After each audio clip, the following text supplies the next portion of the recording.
So now we want to look at why people on the autism spectrum tend to prefer their special activity to spend time and energy with that as opposed to spending time and energy with their special person, which in this case would be their neurotypical spouse. So if I have autism spectrum disorder, by default, I have this thing called mind blindness. Simply put, it's hard for me to predict what might be in the mind of other individuals, what they might be thinking, and that creates a cascade of problems because now, if I don't understand how they think, I also don't understand why they say and do the things they do. I don't understand their motives. I don't understand their perspectives, and so I'm lost in that regard. Also with ASD, if I am wired that way, I have alexithymia, which means that I have, in addition to mind blindness, I have emotions blindness. I don't understand how I feel. I don't understand how other people feel. I don't get the connection between their facial cues, body language, and how they're feeling. I don't get the connection between their tone of voice, volume of voice, wordage, and how that connects to their feelings. So there again, I'm lost. So being so out of touch with others in the social and emotional sense creates a lot of unpredictability in my life. I don't understand how I feel. I don't understand how you feel. I don't understand how you think, why you behave the way you do, why you say the things you do. I'm so out of the loop that I live 24/7, 365 days a year in some state of unpredictability.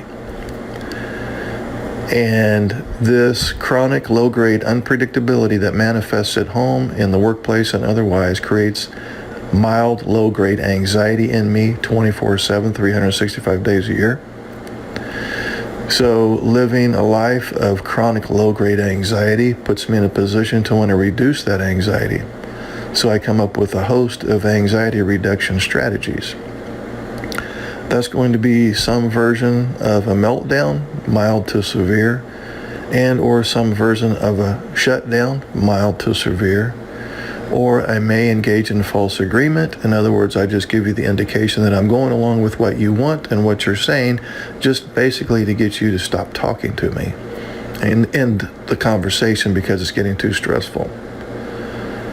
But one of the most important things that I do with this chronic low-grade anxiety due to so much unpredictability in my life is I create a lot of structure and routine.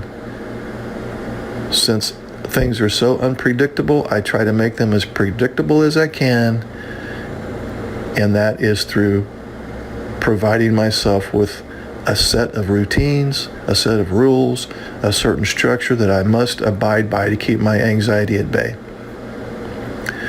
And one of the best ways that I can achieve this business of routine and structure is to find an activity that I enjoy and become totally hyper-focused and engrossed in that activity.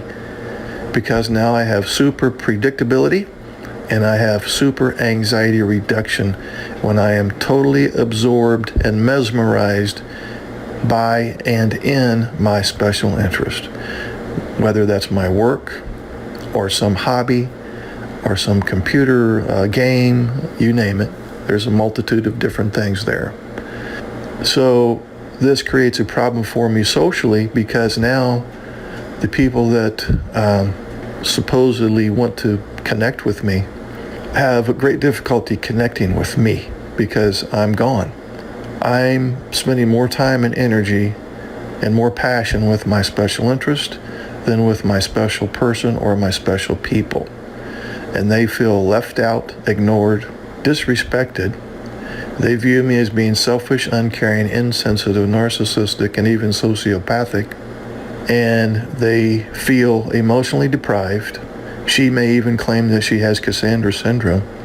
All of this is not what I want, and it raises my anxiety even more, which makes me engage in my special activity even more, which creates more distance between me in my special person or my special people, and which makes me in turn want to spend more time with my special activity. So in summary, my spending a lot of quality time with my object of preference, which is probably nothing to do with anything social, is my structure, my routine, my anxiety reduction strategy.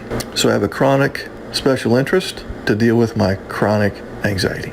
So if I have ASD, I'm going to have a lot of routine and structure, which means I'm going to have a lot of rules.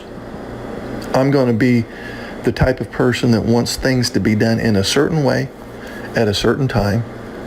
I don't want my routine interrupted. I don't want to have to shift my focus from what I'm doing now to tending to somebody else's needs or wants or desires. So I'm going to be very rule-oriented. I'm going to be super resistant to any kind of change, especially unexpected change. And when my routine gets interrupted, that's when my anxiety comes up, and that's when the significant people in my life are probably going to witness me doing some version of a meltdown or a shutdown. So in this way, a meltdown or a shutdown or a combination thereof is really nothing more than anxiety overload, which in turn means I'm going to soon go back to reducing that anxiety, which means I'm back to my special interest again. So in a nutshell, my special activity is always highly predictable, whereas my special person is most often highly unpredictable.